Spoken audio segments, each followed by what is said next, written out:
One grader. My name is Dan.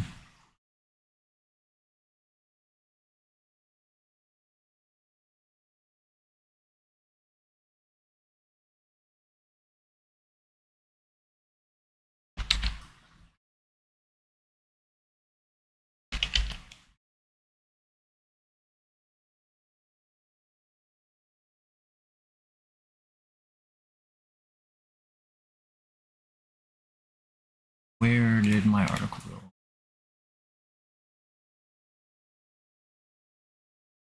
There we go. Researchers find higher levels of dangerous chemical than expected in southeast Louisiana, New Orleans. By Kevin McGill, June 11th. Updated. Researchers use high-tech air monitoring equipment rolled through an industrialized stretch of southeast Louisiana in mobile labs and found levels of a carcinogen in concentration as much as 20 times higher than previously estimated, according to a paper published Tuesday in the journal Environmental Science and Technology. The study by researchers at Johns Hopkins University raises new health concerns for communities that sit among the chemical plants lining a stretch of the Mississippi River between Baton Rouge and New Orleans, dubbed Cancer Alley by environmentalists. The Environmental Protection Agency considers long-term exposure to inhaled ethylene oxide gas a cancer risk, a stance challenged by the chemical industry.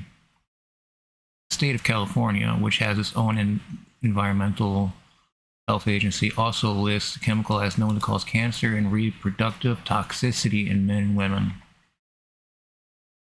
The study also heralds new technologies that enable better, more accurate measurements of ethylene oxide and other chemicals. The instrumentation technology that we have available to us is that we have just much more sensitive, and it can be on vans and driven around in ways you don't get with regulatory instruments, said Pete DiCarlo, one of the researchers on the study. Ethylene oxide is produced in large amounts and used to make a main ingredient in antifreeze and polyester. It's also used to sterilize food, cosmetics, and medical equipment, and as a pesticide. The report comes as the Biden administration has taken steps to lessen people's exposure to the gas. Earlier this year, EPA announced plans to limit the use of chemical, and ethylene oxide also figures in a broad order issued in April, requiring more than 200 plants nationwide to reduce toxic emissions. The EPA noted those actions in a statement reacting to Tuesday's report and touting the efforts of the agency's administrator, Michael Regan. EPA looks forward to reviewing the study, the statement said. Under the leadership of Administrator Regan, EPA has made important strides to protect the residents of Cancer Alley from dangerous toxic pollution, including taking local enforcement action and finalizing national standards to reduce cancer risk in affected communities. Traditionally, measurements of ethylene oxide have been made by gathering and storing air samples in stainless steel canisters for later lab analyses. The problem, DiCarlo said, is that the storage of the containers appears to alter the concentration of the gas. DiCarlo said that current regulatory figures on ethylene oxide levels are based on samples self-reported by the industry. Those numbers, he said, are anywhere from 2 to 10 times lower than the value that we measured with our mobile laboratory in Louisiana. And in some areas tested, the new result were up to 20 times higher than the regulatory figures. The Johns Hopkins study involved 2 vans that drove the same routes repeatedly over the course of a month last year. Researchers used instruments that measured gases in real time as they flew through a high-intensity light. The vans used 2 different instruments, yet they measured similar results, bolstering researchers' confidence in the testing.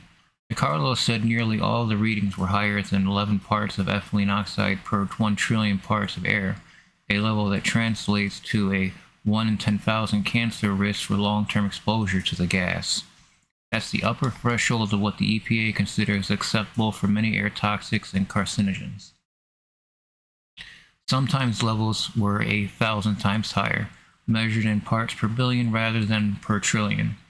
And notes Keith Nachman, author of the Johns Hopkins researchers, ethylene oxide is the only one of the pollutants emitted in this area. When you think about the other chemicals that are in play and all of the other concerns that we may have about people who live in Cancer Alley and the other life stressors they have to deal with, they may be less reliant to an exposure to ethylene oxide than someone in the general population, Nachman said. So if you were to say what's the appropriate level and what should be an acceptable risk, it should probably be 1 in 10,000 people out there. Short-term exposure to the levels pose little risk to the vast majority of people, said Rustin Reed, a professor at Tulane University School of Public Health, was not involved in the study. My concern would be for at-risk individuals who are exposed over a lifetime, which is difficult to estimate, but should be a concern to investigate further. The American Chemistry Council, a trade organization, didn't offer comment on the Johns Hopkins research Tuesday, but noted its past criticisms of the EPA's methods of assessing the risk of ethylene oxide. Tuesday's report is likely to feed into ongoing political and legal battles over the array of chemical plants among small but predominantly black communities between Baton Rouge and New Orleans. Amid such debates, improving measurements of pollutants is important, DiCarlo said, noting there is little high-quality measurement around industrial plants, so it's not well understood what residents are actually exposed to. Isn't that great? We wanted to start to do a better job of assessing what those hazardous air pollutant concentrations look like for communities who live in and around industrial facilities, he said. So that's horrifying. From Baton Rouge to New Orleans is a tremendous amount of people that are downwind of this serious pollution. This is probably the first time a proper measurement has ever been taken, considering the other times have been in canisters that have been sealed and taken elsewhere. That's not the same. Because when you're walking through the area, that's what you're being exposed to, not just a little capture in the air. You can't get a core sample in the air. Too complicated. Driving around like this, brilliant. But also a bit terrifying as to what else are they going to find out? And how quickly these people are going to be targeted for what they do.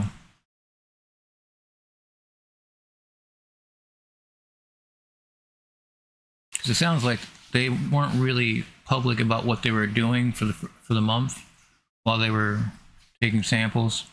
Now they're going to have a whole bunch of upset plant operators and other people that matter that don't want it being known that this chemical is cancer causing.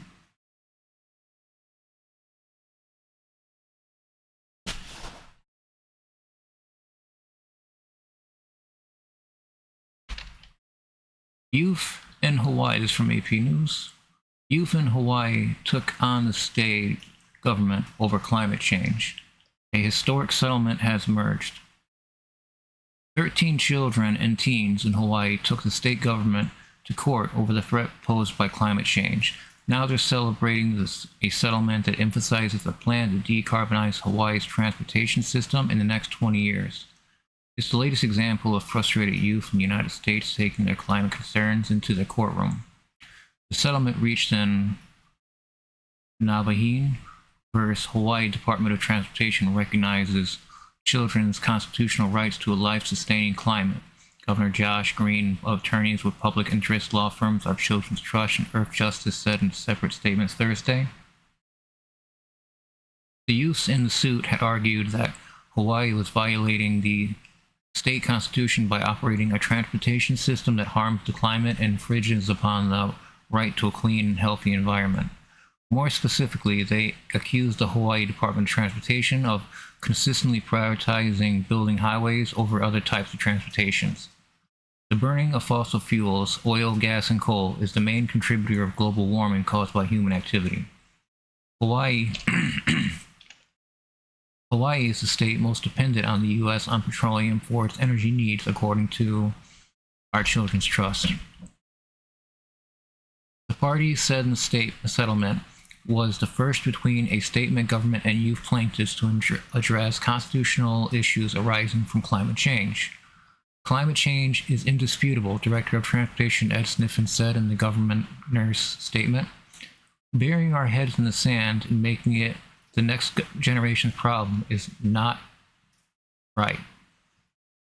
Personal frustrations led to the 2022 lawsuit, along with a larger sense of activism that had driven youth climate movements around the world. The lawsuit said one plaintiff, a 14-year-old Native Hawaiian raised in Inoue, was from a family that was farmed taro for more than 10 generations.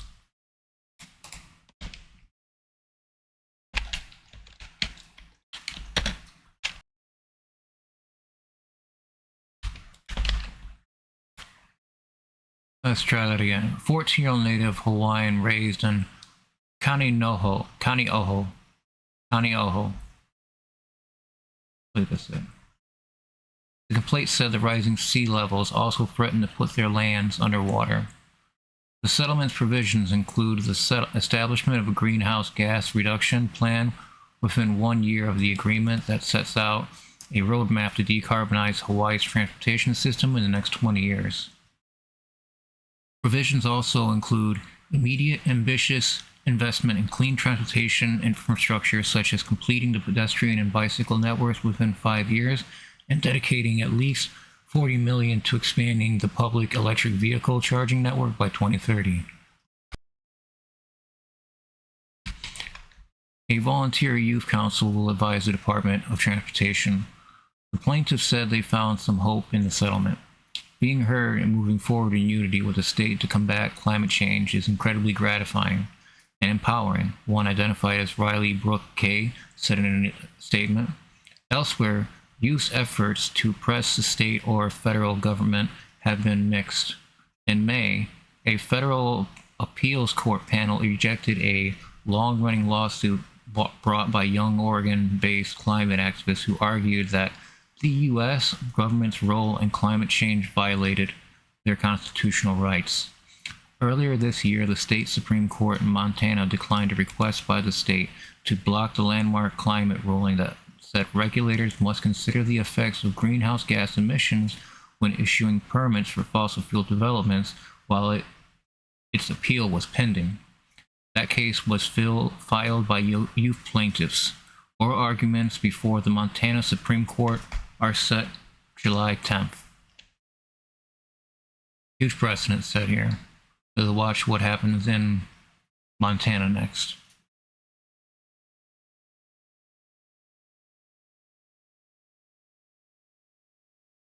Some good news. Some good news coming out of Hawaii. And bonus article for this stream. Namibia High Court overturns law banning gay sex. Victory for LGBTQ+ campaigners who say the ban contributes to discrimination and violence by police. Namibia's High Court has overturned a law that criminalized gay sex, in a victory for LGBTQ+ campaigners after a number of setbacks in the battle for rights in African countries in recent years. Namibia inherited a law banning sodomy and unnatural offenses when it gained independence from South Africa in 1990. While the ban was rarely enforced, activists said it contributed to discrimination against LGBTQ+ people, including violence by the police. Friedel Sub, the Nambium.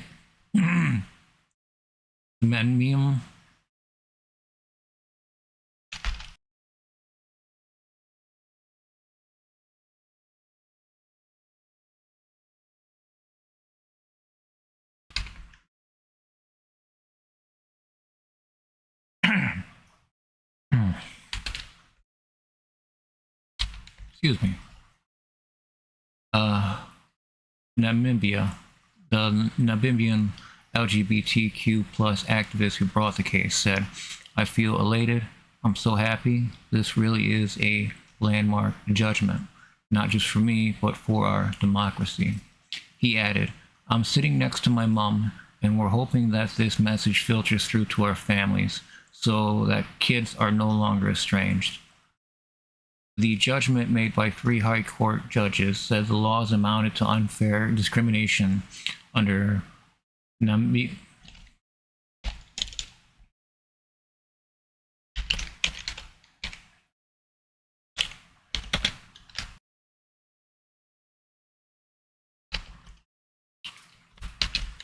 Sorry, I feel like I keep having to clear my throat. I lost my voice last year, and this kind of feels like what it was when it led up to eventually losing my voice. I really hope that's not the same as I lost my voice for like 2 weeks last year. The judgment made by 3 High Court judges said the laws amounted to unfair discrimination under Namibia's constitution, noting that the same consensual sexual conduct was not criminalized if it was between a man and a woman. What threat does a gay man pose to society, and who must be protected against him? The judgment said, We are in the firm view that the enforcement of private moral views as a section of a community, even if they form the majority of that community, which are based to a large extent on nothing more than prejudice, cannot qualify as such a legitimate purpose. It is not clear if Namibia's government would appeal against the ruling, and officials in the Attorney General's office were not available to comment. UNAIDS, the UN agency that advocates for global action on HIV and AIDS, said the law had fueled discrimination against LGBTQ plus Namibians in healthcare facilities, and that the ruling would encourage more people to come forward for HIV testing and treatment. By decriminalizing same-sex relationships, Namibia creates a safer environment for LGBTQ plus communities, said Anne Gifuku Chongwei, UNAIDS Regional Director for East and Southern Africa. In a Pan-African survey of 34 countries conducted between 2019 and 2021, Namibia ranked as the third most tolerant on the question of how people felt about having gay neighbors, which 64% of respondents say either that they would like it or not care about it. However, 2 high-profile court cases have driven a conservative backlash. In March 2023, the Supreme Court overturned the lower court's decision to grant citizenship to the children of a gay couple born via surrogacy abroad.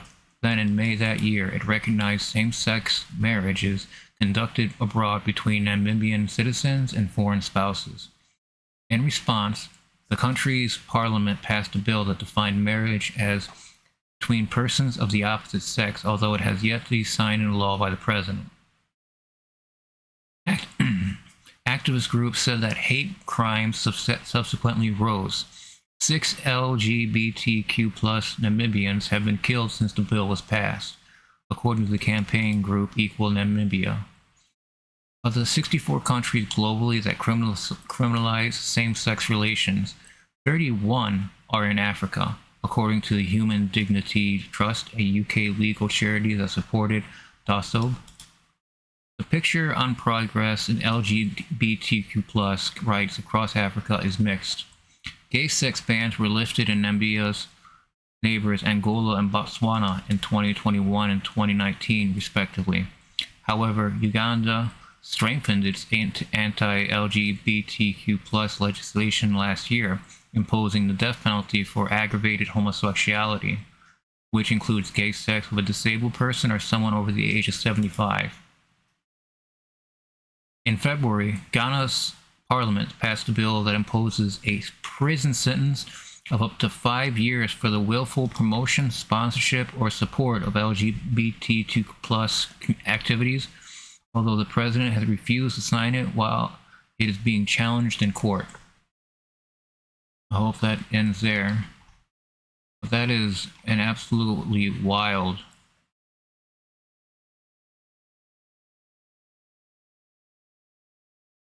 Of the 64 countries globally that criminalize same-sex marriage, 31 are in Africa.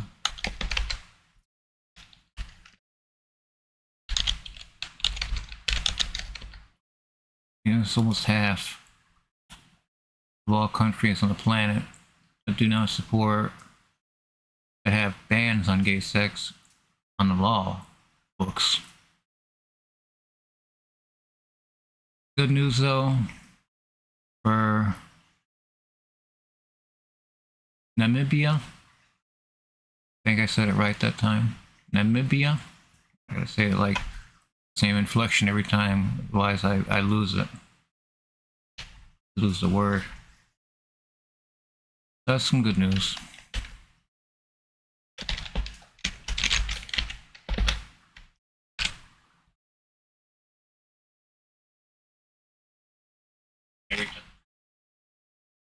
And I just realized I never changed my headline.